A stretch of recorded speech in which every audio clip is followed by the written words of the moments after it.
प्रिय श्रोताओं, सर्वशक्तिमान के नाम पर आप सभी को नमस्कार। परमेश्वर की असीम कृपा और शांति आपके जीवन में सदा बनी रहे। हम आप और आपके परिवार के लिए प्रार्थना कर रहे हैं।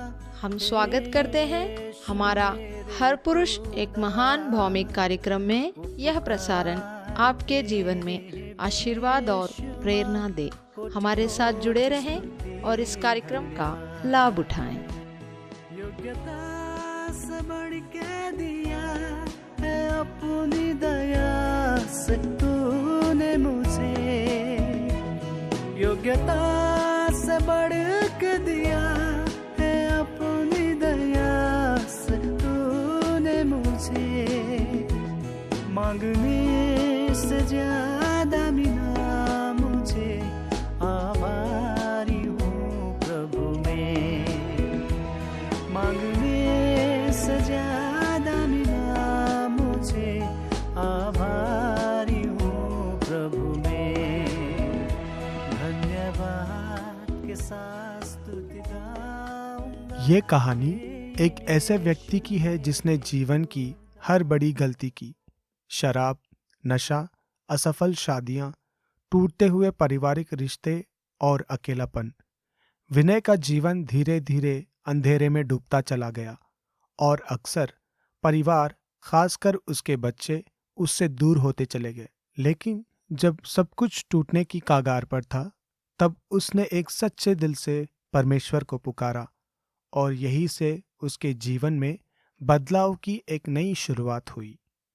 यहाँ एक सच्ची प्रेरणादायक यात्रा है जो बताती है कि चाहे हालात कितने भी खराब क्यों ना हो, यदि इंसान दिल से परमेश्वर की ओर लौटता है तो वहाँ जीवन को फिर से संवार सकता है। इस कहानी के माध्यम से हम यहाँ साझा किए कि एक टूटे हुए पिता जिसकी जिंदगी बिखर चुकी थी, अपने बच्चों के दिलों तक फिर से पहुँच पाया और कैसे परमेश्वर की कृपा और आत्मिक मार्गदर्शन से एक नया आशापूर्ण जीवन पाया जा सकता है। आइए प्रार्थना के साथ शुरू करेंगे। हे परमेश्वर, हम तुझसे धन्यवाद देते हैं कि तू हर टूटे हुए दिलों को चंगा करने वाला है। आज हम जब एक व्यक्ति के जीवन की यात्रा सुनने जा रहे हैं तो हमारे दिलों को खोल दे, ताकि हम तेरे प्रेम, क्षमा और परिवर्तन की शक्ति को समझ सके। हमें सिखा कि तेरे पास लौटने में ही सच्चा जीवन है। यीशु के नाम में ये हम प्रार्थना करते हैं, आमीन। विनय की उम्र 51 साल थी और उसकी तीसरी शादी भी टूटने की कगार पर थी। उसे पता था कि उसका शराब पीने का तरीका और देर रात तक दफ्तर में रुकना फिर से उसके सपनों को तोड़ रहा था। वहाँ सपना यह था कि खास इंसान के साथ अपना जीवन बिताएगा। विनय ने स्वीकार किया कि उसकी पहली 2 शादियां उसकी ही बेवकूफ़ी की वजह से टूट गई थी। शराब, नशे और दूसरी औरतों की वजह से उसके दोनों पत्नियां उसे छोड़ चुकी थी।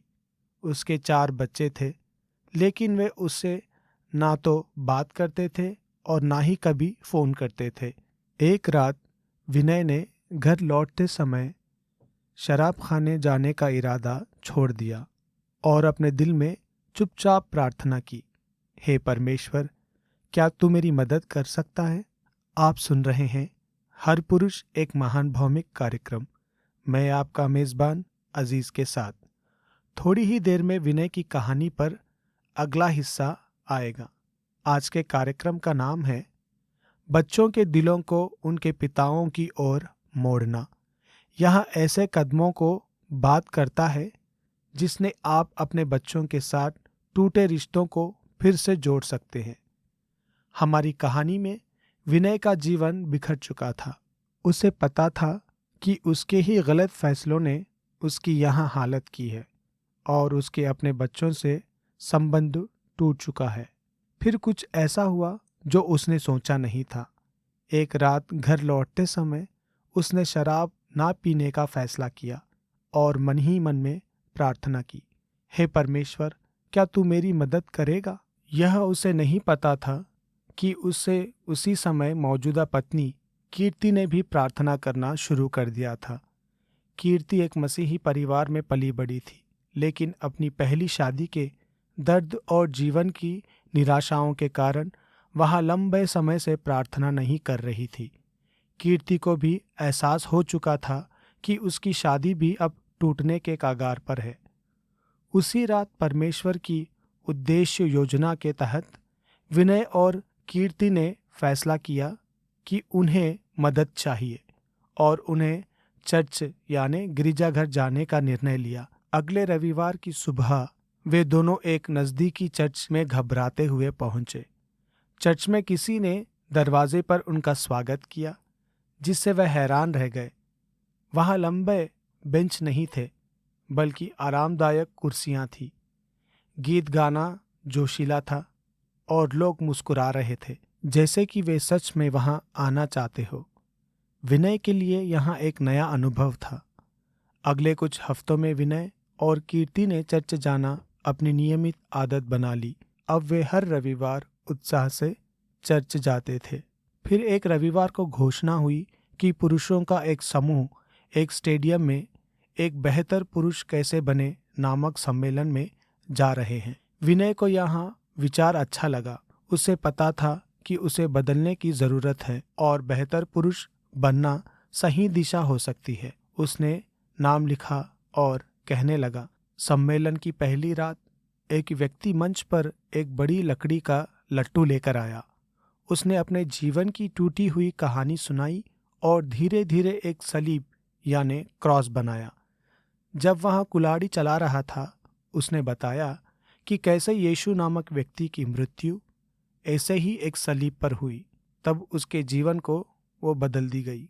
उस वक्ता ने समझाया कि यीशु की मृत्यु ने उसके सारे पापों की कीमत चुका दी थी और जब उसने अपना जीवन यीशु को दे दिया, तब वहां अपने गुनाहों, परेशानियों और दुखों को उस सलीब पर चढ़ा सका। विनय बहुत भावुक हो गया। उसे लगा जैसे वो आदमी उससे ही बात कर रहा हो जब सभी पुरुषों को आमंत्रित किया गया कि वे अपने पापों और गलतियों को सलीब पर लाकर टांग दे। विनय अपनी जगह से उठा और मंच की ओर दौड़ पड़ा। उसका दिल भीतर से फटने लगा। उसे एहसास था कि उसने अपने जीवन और परिवार को पूरी तरह बर्बाद कर दिया था और अब वह बहुत शिद्दत से बदलना चाहता है। उस रात जब विनय सलीब के सामने घुटनों पर बैठा, परमेश्वर ने उसका जीवन हमेशा के लिए बदल दिया। एक मित्र की जरिए विनय को एक शिष्यता बाइबल अध्ययन समूह में शामिल होने का निमंत्रण मिला। इस अध्ययन में हर दिन शांत समय बिताना और हर हफ्ता बाइबल एक वचन याद करना अनिवार्य था। विनय को यह सब बहुत पसंद आया। धीरे धीरे वचनों को याद करते हुए और उन पर मनन करते हुए विनय के भीतर परिवर्तन की प्रक्रिया शुरू हो गई और उसे एक बिल्कुल नया जीवन मिलने लगा। अगले 5 वर्ष में विनय ने नियमित रूप से बाइबल का अध्ययन किया, कई वचन याद किए और दूसरे पुरुषों से भी मिलना और उन्हें शिष्य बनाने का सेवा शुरू किया।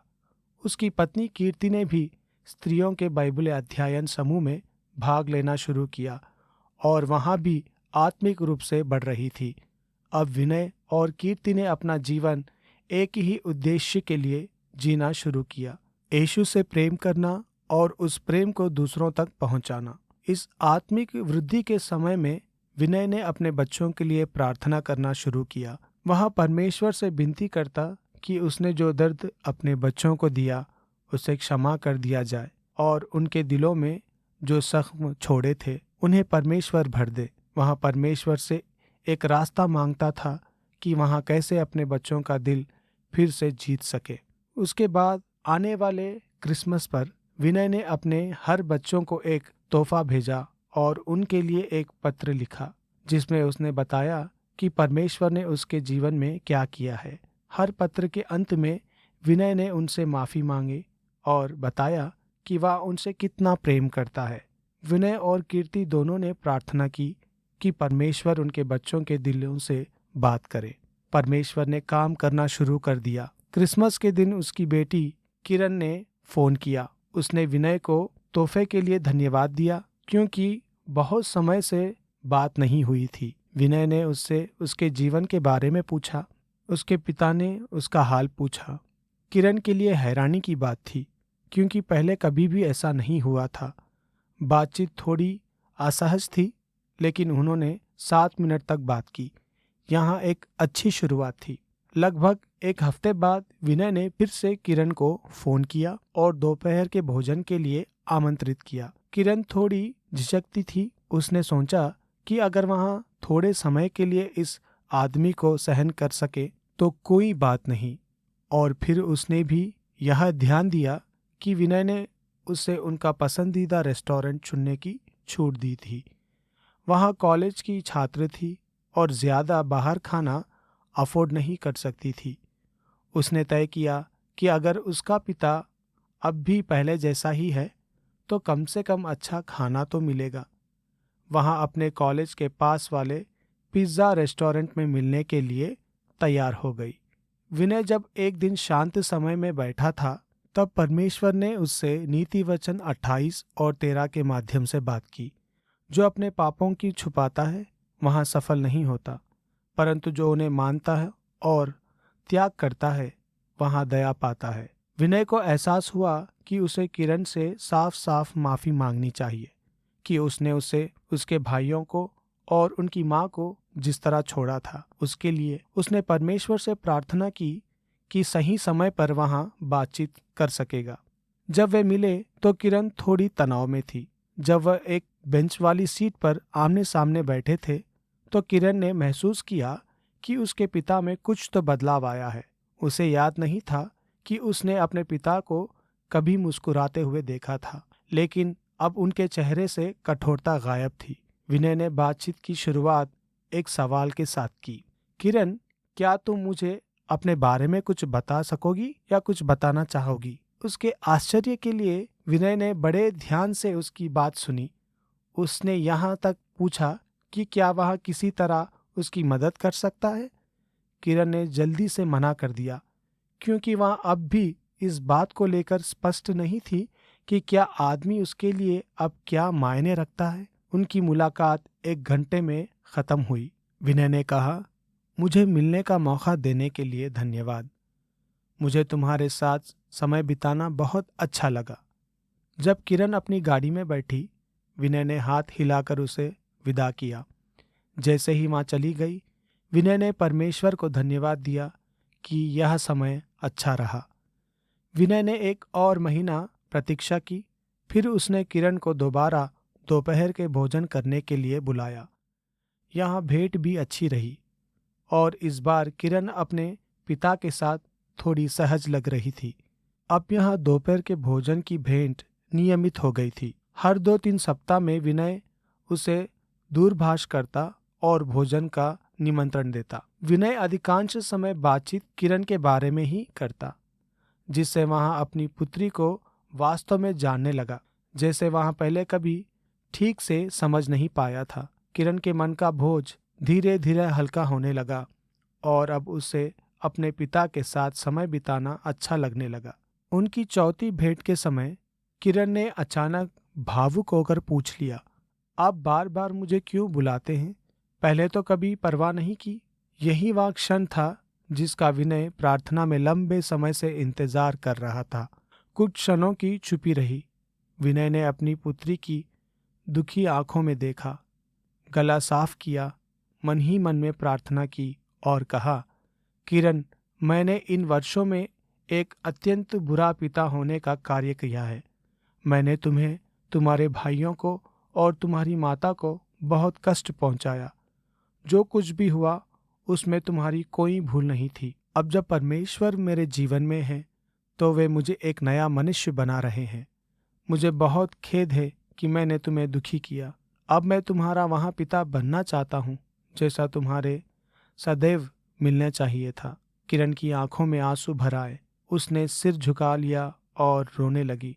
ठीक है पिताजी, उसने कहा। यहाँ पहली बार था जब उसने उन्हें पिताजी कहा। फिर विनय भी भावुक हो गया और रो पड़े। यह सब घटनाएं कई वर्ष पहले की है। तब से विनय और किरण लगभग प्रत्येक सप्ताह मिल रहे थे। किरण ने अपने भाइयों बहनों को अपने पिताजी में आए परिवर्तन के बारे में बताया।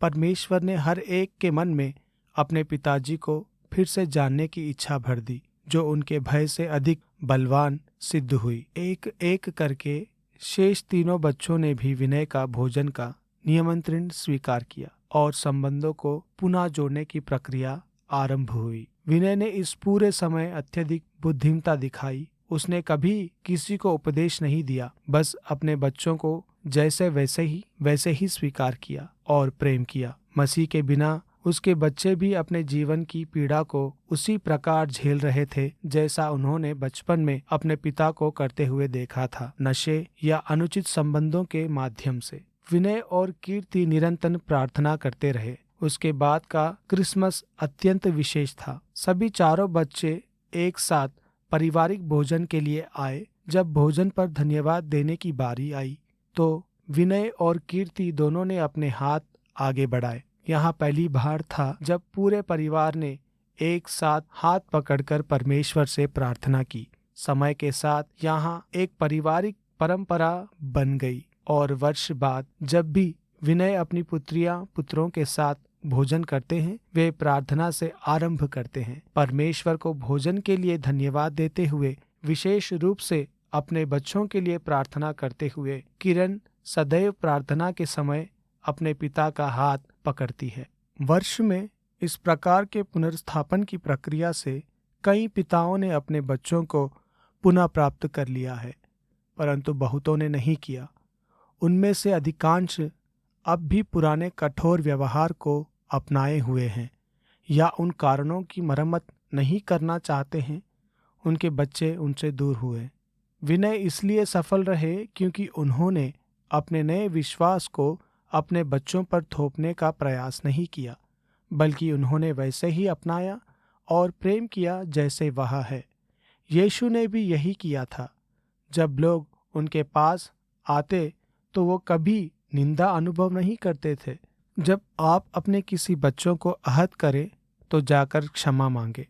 जब कोई पुरुष अपनी भूल के लिए क्षमा करें कहता है तो वहाँ दुर्लभ नहीं बल्कि साहसी और परिपक्व कहलाता है।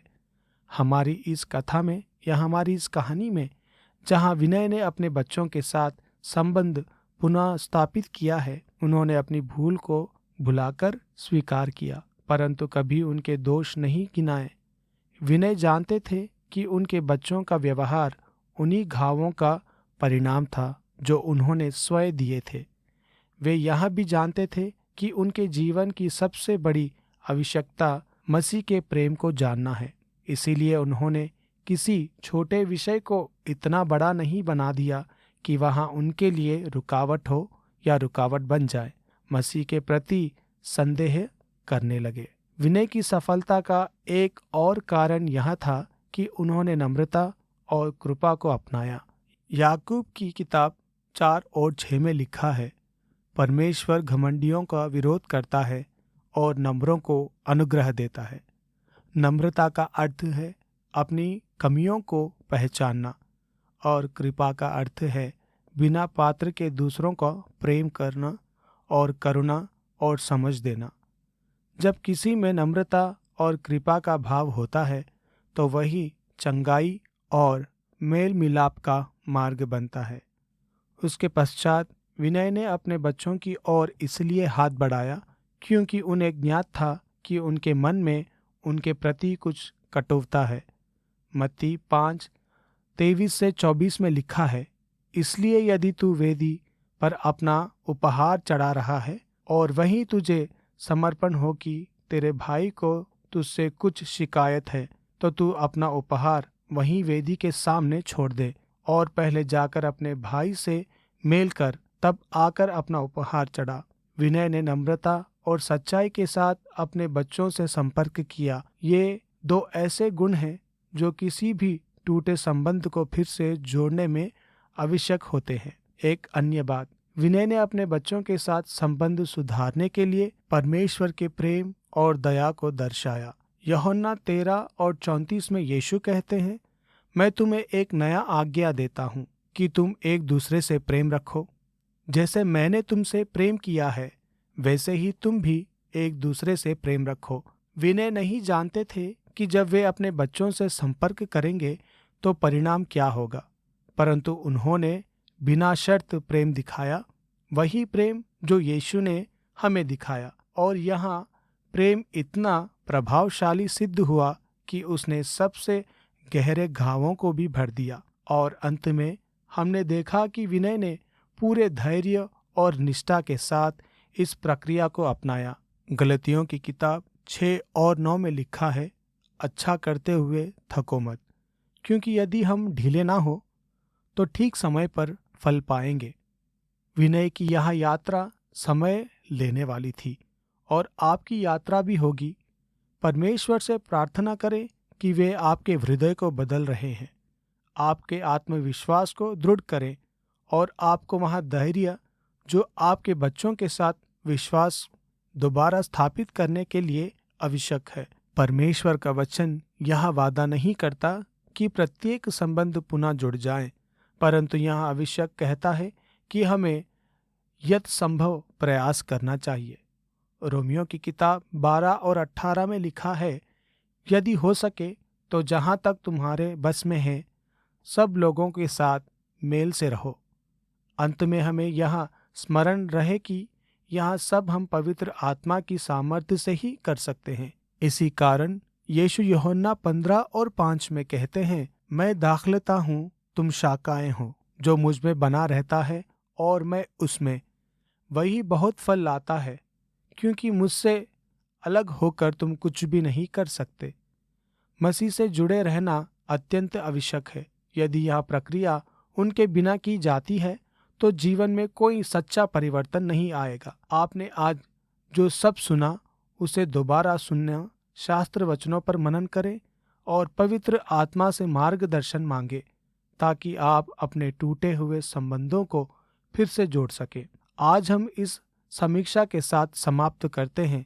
बाइबल के अनुसार एक टूटे रिश्तों को चंगाई देने की प्रक्रिया में पवित्र आत्मा की सामर्थ्य की आवश्यकता होती है, ताकि वहां हमारे भीतर पश्चाताप, क्षमा, नम्रता, अनुग्रह, प्रेम और लगातार प्रयास करने की शक्ति भर सके। चलिए आइए इस कहानी को हम प्रार्थना के साथ समाप्त करते हैं। प्रार्थना में जाएंगे। हे परमेश्वर, मैं आज तेरे सामने नम्रता से आता हूँ।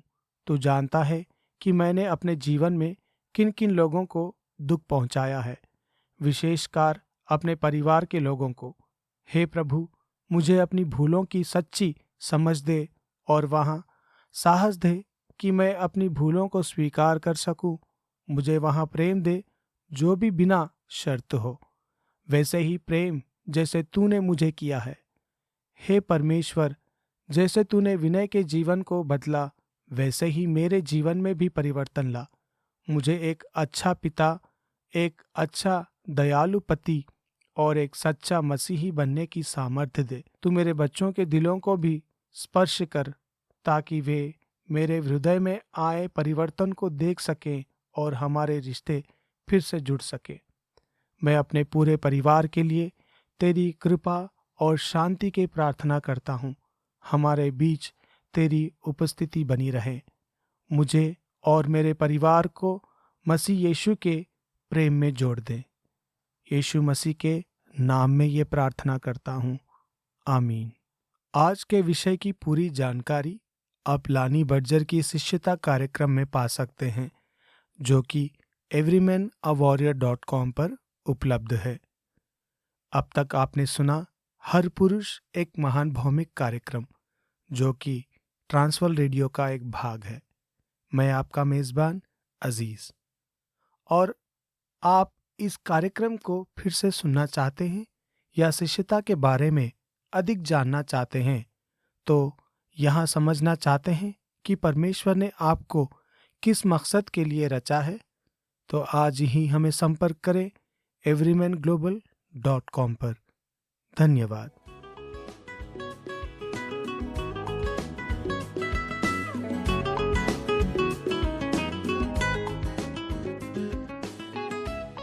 इस कार्यक्रम से आप सभी को आशीष मिले, यही हमारी कामना है। आप हमारी प्रार्थनाओं में हैं और अधिक जानकारी के लिए हमें ईमेल करें listenersfeedback@gmail.com पर, या फिर व्हाट्सएप, कॉल और SMS के लिए 8523047990 पर हमें संपर्क करें।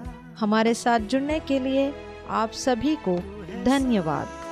जिंदा खुदा तुझ पर ही भरोसा मेरा, सेवा पूरी करके पाऊँ ना प्रभु ऐसा दो वरदान, सेवा पूरी करके पाऊँ ना प्रभु ऐसा दो वरदान। धन्यवाद के साथ स्तुति गाऊंगा, हे यीशु मेरे खुदा, उपकार तेरे बेशुमार, कोटि कोटि स्तुति धन्यवाद।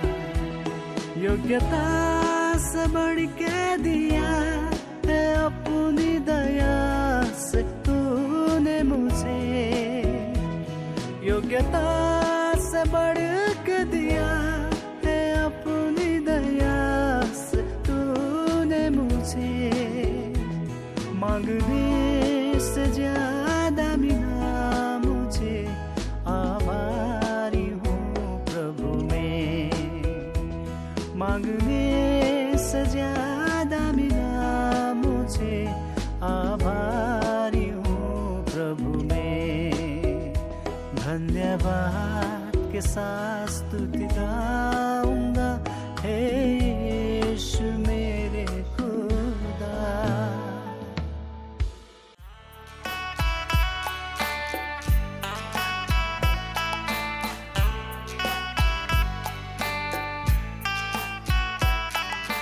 हे यहोवा मेरे बल, मैं तुझसे प्रेम करता हूँ। हे यहोवा मेरे बल,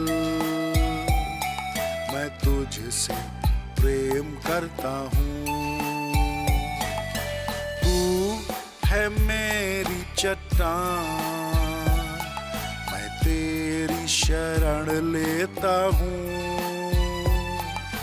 तू है मेरी चट्टान, मैं तेरी शरण लेता हूँ। हे यहोवा मेरे बल, मैं तुझसे प्रेम करता हूँ। हे यहोवा मेरे बल, मैं तुझसे प्रेम करता हूँ।